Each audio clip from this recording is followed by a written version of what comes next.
Where are you from right now? Do you live in? I live in Olympia, Washington, on the east side, and we've lived here for 33 years. The first question I have is for you to state your name, the branch of material you served in, what your rank was, and when you served. I enlisted in 1941 and was sent to the Philippines to do my basic training. And I was in the Coast Artillery, 59th Coast Artillery. And we were on heavy mortars, and that's where I was the whole war that we fought. And when we get, that was real good. One question, just give me my name is? My name is John G. Creighton. And your rank? I was a private then, and after the Korean War I was a staff sergeant. Great. Army? Army.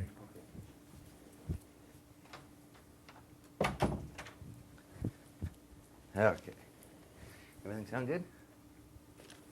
Okay. What were you doing before you joined the services?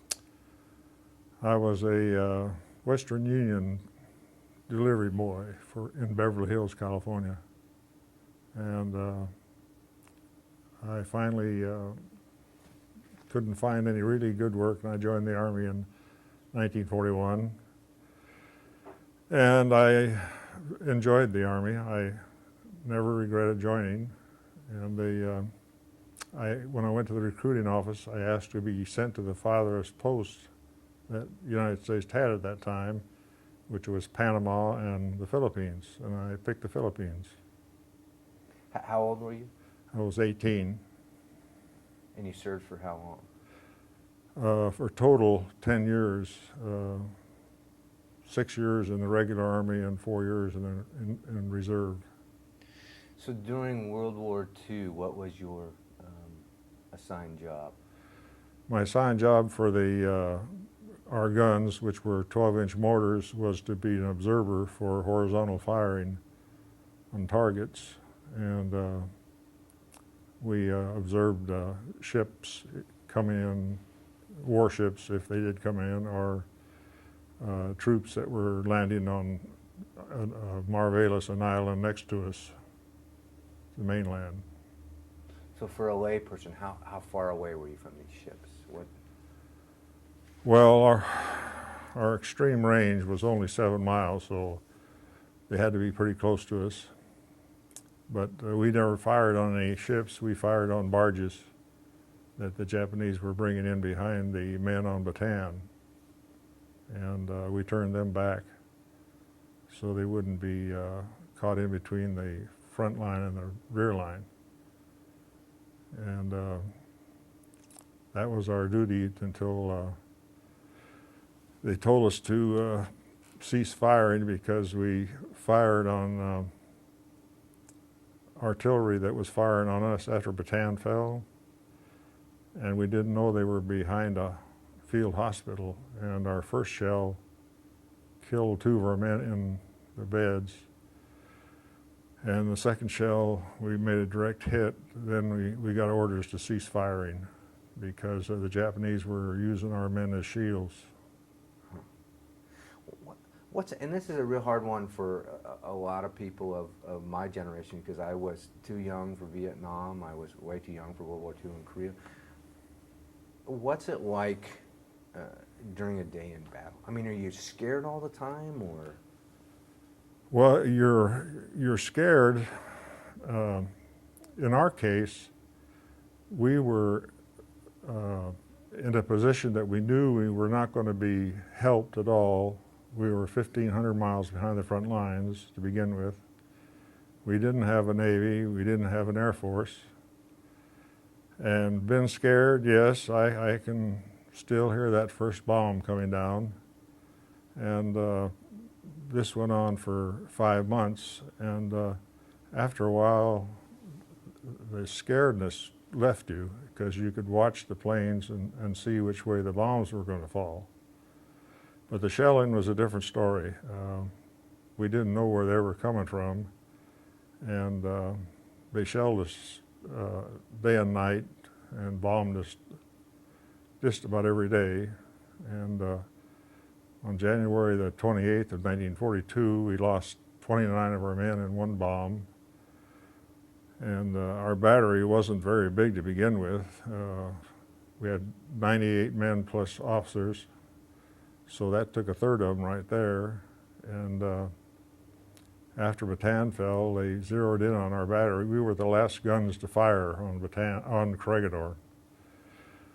And they zeroed in on our battery, and they blew it up. And I don't know how many men we lost in there because we didn't know who was in there. And we had eight guns, 4 in each pit, and only one gun was left in the pit after the explosion. And we still don't know who was in the powder room or the shell room because there was nothing left. And you were how old at this time? 19. 19. Wow. And then you were taken prisoner. I was taken prisoner on, Bataan fell on April the 9th, and Corregidor fell on 6th of May. And we were all hungry, we had no artillery left, and we were running out of ammunition. The food was non-existent. And they surrendered us, our higher-ups, not us. We would have continued. I really do believe we would have continued to fight if they let us, because we wanted to do something. After all that bombing and shelling, we wanted to meet them face to face. And so we did meet them face to face on the morning of the 6th, and we killed about 6,200 Japanese before they finally made us surrender. The high up, the General Wainwright, I believe it would be the man. So how does that happen? I mean, we've seen the movie version of surrenders, and what happened on that day? I mean, well, it was very nerve-wracking. General Hommel, who was in charge of the troops in Shanghai that took the British Shanghai, he was finally sent over to run the troops of the Imperial Japanese Army, because they expected us to fall in 3 weeks. Well, 5 months later, we were still fighting. So when we were taken prisoner, he lined us all up and made us put our hands on top of our head, and he took his sword out and he'd kind of swipe over each top of our heads. And it made us nervous because of the stories we have heard from Bataan, and because there was men beheaded over there for having conscript Japanese money in their pockets, and or any Japanese souvenir, they were beheaded. And so that made us very leery, and finally they put us all out on a end of the island, which was called Monkey's Point. It was a flat area, and they kept us there for about 3 weeks before they shipped us to Manila. But food was so scarce, all of us were sick. I mean, really sick.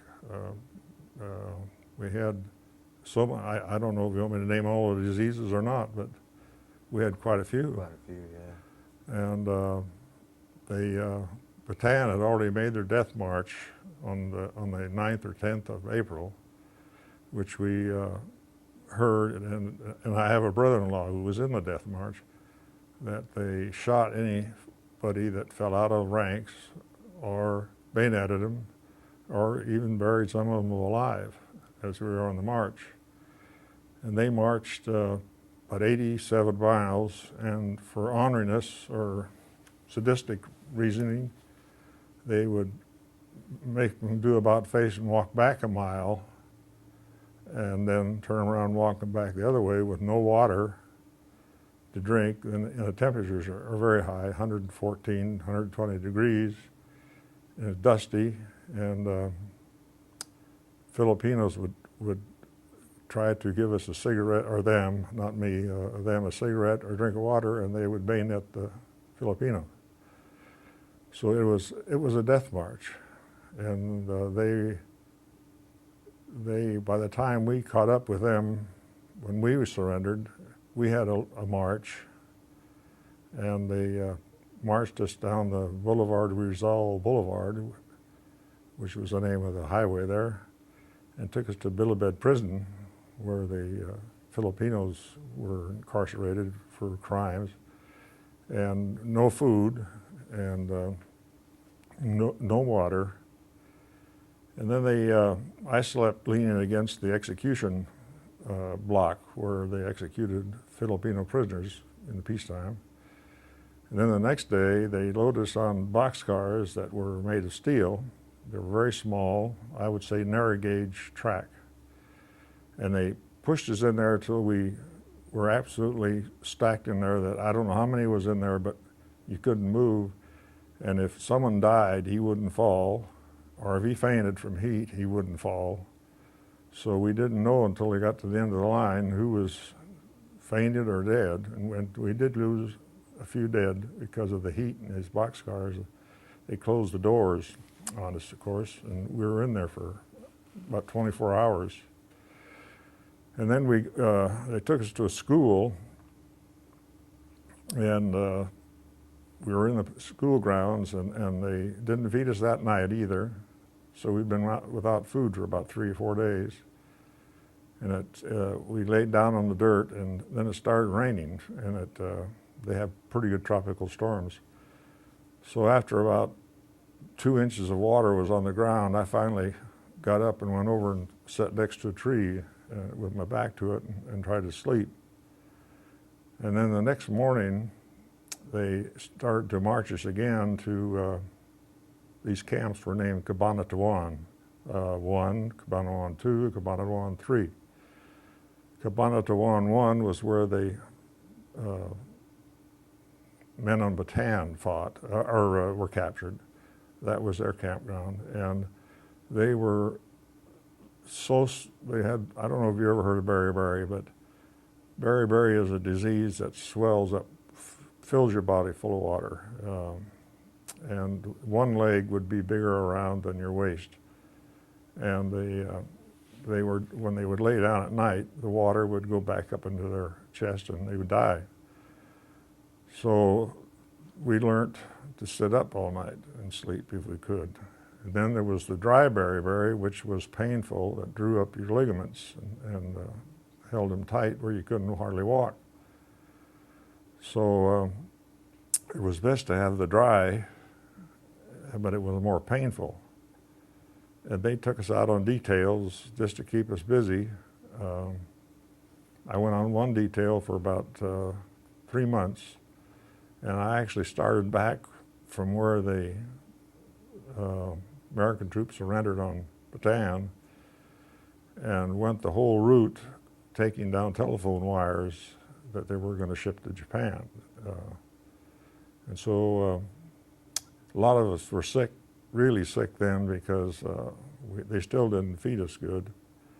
And we all, by that time, we had malaria and dysentery and anemic dysentery and diarrhea, and we had, if you ever heard of them, Guam Blisters.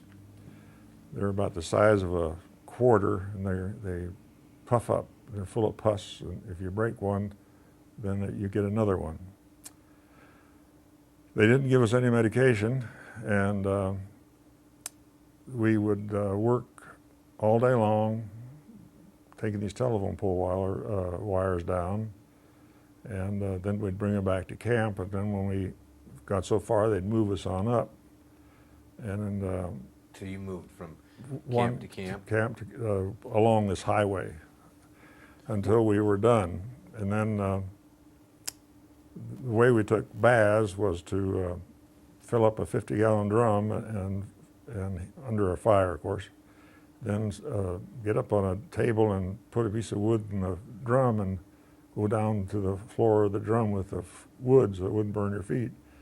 And that's where we took our baths. And it was kind of comical. This officer who was in charge of us liked the song Molly and Me and Baby Makes Three. So he had us sing that at night, the Americans, of course.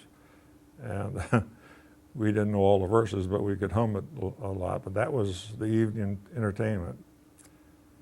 So when that detail was done, they started to take us back to Cabanatuan, and we got to theater, and they split us up. Half were going north to do some more work, and the other half went back to Cabanatuan 3. Then it wasn't very long after that they chose the ones that looked fairly healthy. I already had beriberi and malaria, but they took us to the port, and they put us on there was 2 ships. In fact, we were the first 2 ships to go to Japan. That was in November of 1942. And there was 3 holes to a ship, and there was about 700 men to a hole. And we left, and we hit a typhoon at Taiwan, and we were stuck there for 2 days, and everybody was, well, the diarrhea. What can you say? They'd lower 5-gallon buckets down to go to the bathroom, and they'd haul it up and throw it overboard. Well, I come to a point where you were in line continually. So finally they let us come up on deck, and their toilets lined the bow of the ship over the water, and we'd stand in the line. You just go to the line, then come out, and go back to the line, and come stay in, and go around back and forth.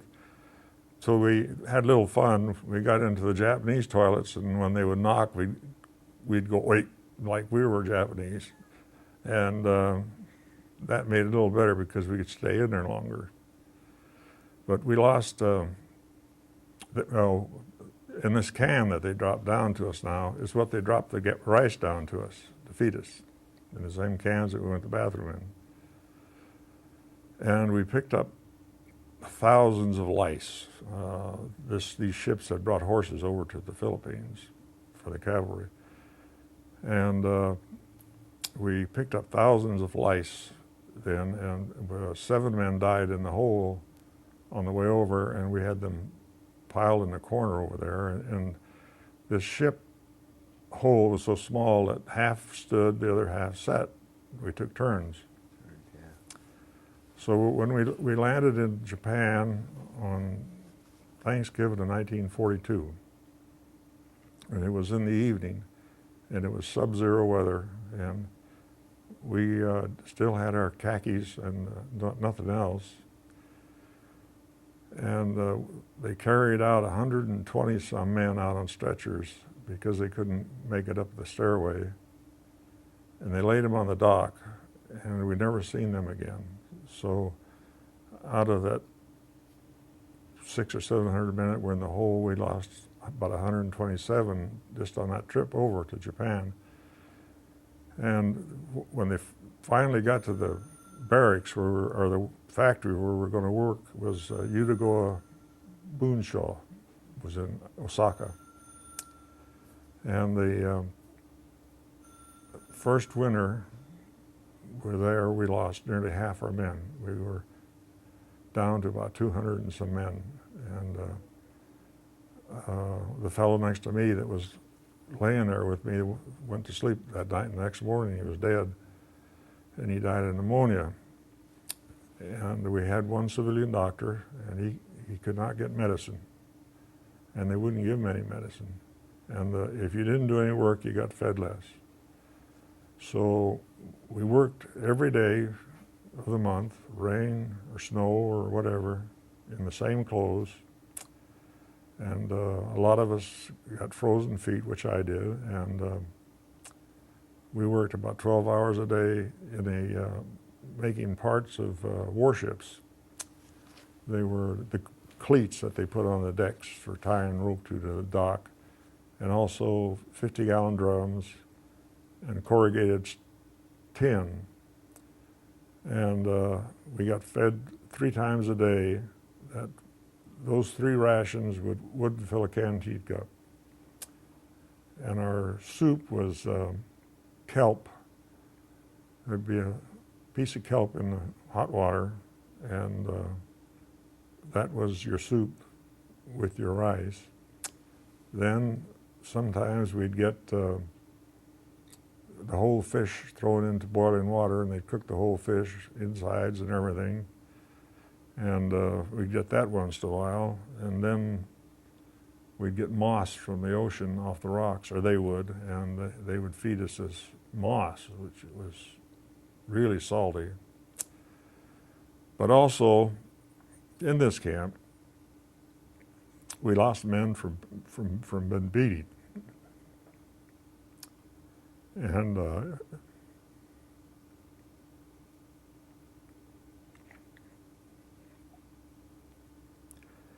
you couldn't do anything about it. And you'd walk by them and you couldn't look at the men getting beaten. And because they would beat you if you look at them. And he was knocked down 2 flights of stairs and he was dead.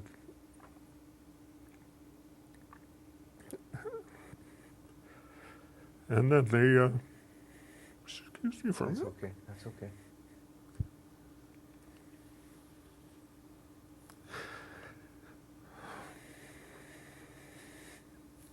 Do you want us to stop for a minute? Yeah. Okay. Do you want a drink of water or anything? Wouldn't hurt. Let me get you a water. Go.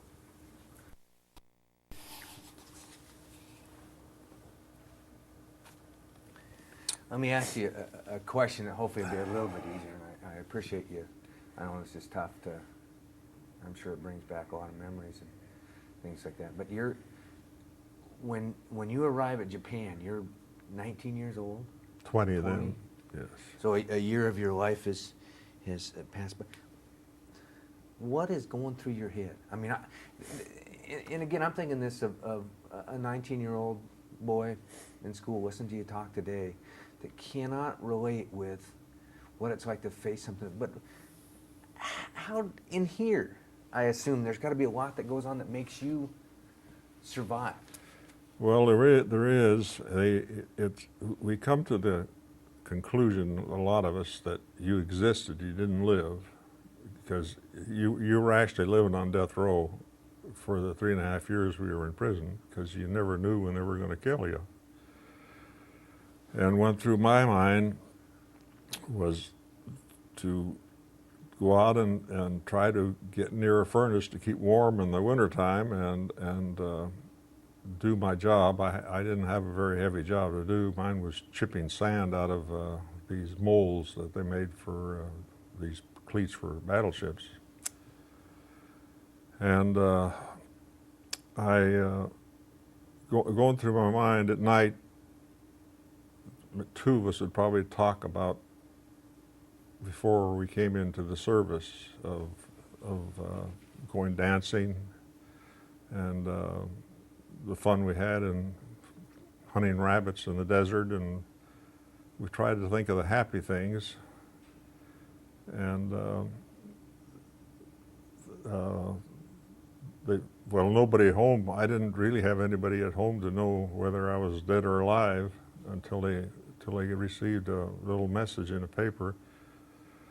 And the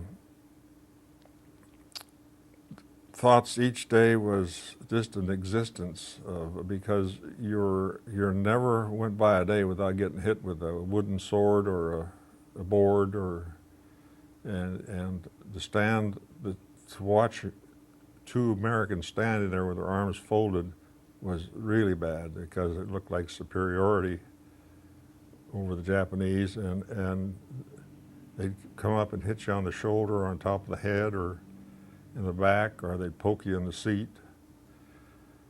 And I'd like to go back a little bit to Cabanatuan 3, if you don't mind. there was 4 men that were on detail, and the regular Army picked them up. They had black bands on, and they were on a detail, but they made them think that they were trying to escape, so they brought them back to camp, and they tied these 4 men up to a leaning pole, about a 6-foot pole that was leaning, and they tied their feet back to the pole and their hands behind their back to the pole, and they couldn't stand up straight. And they were there for nearly 2 days in this hot sun, and their tongues were so swelled that they could not keep it in their mouth. And after the 3rd morning or evening, they asked to be executed, shot. So they dug 3 shallow graves and made all of us stand on each side as they shot these 3 men. And they weren't satisfied with that. They beat him while they were standing on these poles. And that was one of my memories that's still very vivid in my mind. And other things are vivid in my mind of the beatings in the camps. And what I get really emotional about is the men that died of starvation. That they'd be laying on their bunks and the flies would be crawling out of their mouths and their nose and their eyes and their ears. They'd still be alive, and then God would take them, and that was good. So now, during an air raid, I got locked in a factory warehouse, and This is in Japan now? in Japan, and I couldn't get out. They locked the thing, and so I had a regular Army, Imperial Army soldier, and I was holding up the detail. There was about 12 of us, and so I was the 12th one, and I couldn't get out. And I was yelling out through this crack of the door, and I was shoving paper through and going up and down the door, and everybody was gone, and finally they come back and look for me and unlock the door. Well, when I got back to my detail of 11 men, this Japanese guard hit me so hard right here with his fist and knocked me over. And you learn by experience, you don't lay down. You get right back up, because they would kick you with their steel-toed and heels. And then also, when I got it back up, he hit me on the other side and did the same thing. And pardon me. And then they made us run back to the barracks, and I didn't mention the weight we all lost. I weighed 198 pounds when the war started, and within a few months I weighed 98 pounds. I lost 100 pounds. And Let's because we're running just a little tight on time, but so you were in the war camp how long, and then when were you released? What happened then? well, when the war was getting closer to our Osaka, we could tell because we could see our planes, and we could see the short-range bombers, and then well, first the long-range bombers, then the short-range bombers. So they moved us from that factory because it was a military object, and they moved us from the factory and moved us to another place in Oyama. And there they worked in the coal mines, and we were there probably 5 months. Then one day they called us back in to the compound and closed the gates. The gates were about 15 feet high, the walls were. And we stood out there from about 10 o'clock until about noon, and we didn't know what was going on. And we didn't even know that they had dropped the A-bombs. We never heard them or saw them. And finally, the commandant of the Japanese came out and handed his sword to the higher person in ours and said they had surrendered. So we waited another few, probably 2 weeks, and our planes were dropping food to us like mad on 50-gallon drums with 3 parachutes, and we were eating very good and probably made a big mistake because we bloated up. And then we picked up all our parachutes and put them on a boxcar, and they brought us back to the port, and we met the 82nd Airborne Division, and they were playing California, Here We Come.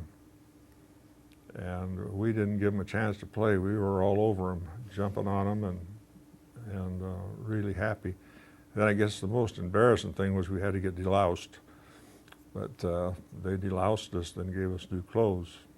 And then we waited till our ship was full, and then we were shipped back to the Philippines.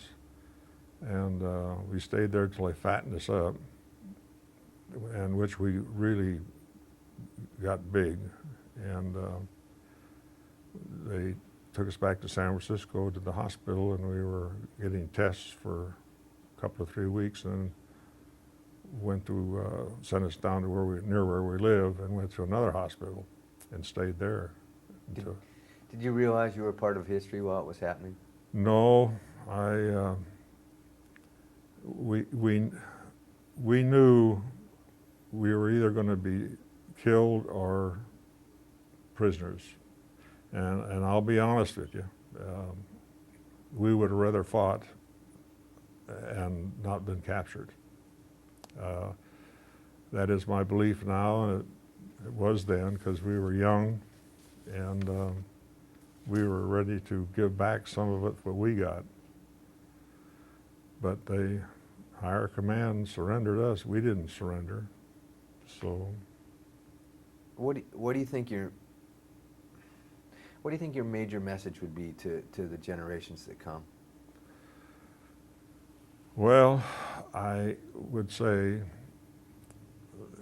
as a ex-serviceman, honor, duty, country. That is my message to the young people. If they get into the service, to do their duty and honor their duty, and do a good job like they did at Desert Storm. And I would like to see them have enough equipment over there to even the match in a war again. Do you think there's a purpose for war? Pardon? Do you think that there's a purpose for war? Well, I would have hated for us to lose and the Japanese take over us in the United States. I don't think you'd be around today. And if you want to keep peace, you're going to have to fight for it. Because when you lose your freedom, that is the hardest thing in the world. 1 minute you're free, the next minute you're a slave. And from that time on, you're beaten, driven to work. You're not fed. You're spit on. You're called a coward. Women threw rocks at us when we got in Japan, and we were called cowards. And I would say, never again would I ever go through that without going the whole distance. And we were so far back the front lines, we knew we didn't have a chance in the world.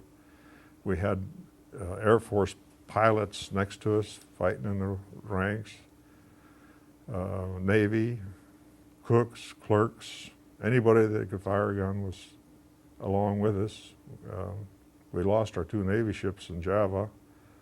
Our Navy was the Houston and the Marblehead, and they were sunk, and we lost all our planes on the ground except one. And How do you think, and you touched on it a little bit, basically you said your freedom was taken away, you became a slave. How do you think that affected you in your later life? Your view on the world, people? The way it affects myself personally, sometimes I see what goes on in the United States now. It feels like it was all for naught. All these things that's going on in this world, in our world, our country. I don't see where we did any good as far as straightening this nation out, and I think the wives should be commended for marrying a POW because they're not easy to live with. And we still have these memories very badly. I'm going to a psychologist and a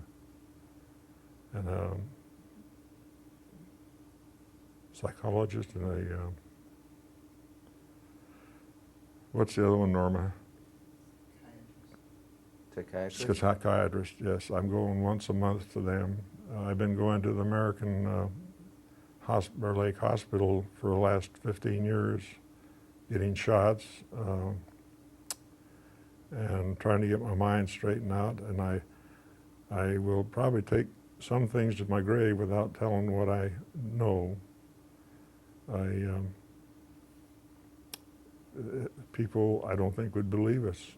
And I still do this day think that people don't believe us when we say what we've said. I had a very good friend that I ate with during the war who was a Philippine scout, and he was right down below me, and he was an observer for a smaller artillery. And he got word that his wife and his daughter had been raped and murdered in Manila, and he couldn't do a thing about it. And it made him fight all the harder. And I've got to say that the Philippine scouts to me, are some of the best soldiers in the world. And I really, really enjoyed talking to them and eating with them. And it's a pity that things are going the way they are now. That we have a lot of good kids, but I don't know. It makes you kind of sick at your stomach to know that you went through this to make a safe country. And to be honest with you, I think you're safer in the front lines than you are around here now. And at least you knew who your enemy was. And we fought as hard as we could. There was no question about it. I never saw a man cry until now, when we're home talking about these things. Nobody would beg or do anything to shame their country. And our flagstaff was cut in half by a bomb fragment, and the men ran out there immediately and put that flagstaff up halfway up and lashed it to the bottom part during a heavy bombing raid. And we were very, I think we were very patriotic and would have gladly died for our country, even at our age, which our age, I wouldn't do it now, but our age then was to fight and to destroy, and until we didn't have nothing to fight with, and which we did. Thank you very much. You're welcome. I appreciate it. I hope I did all right. Yes, sir, you did.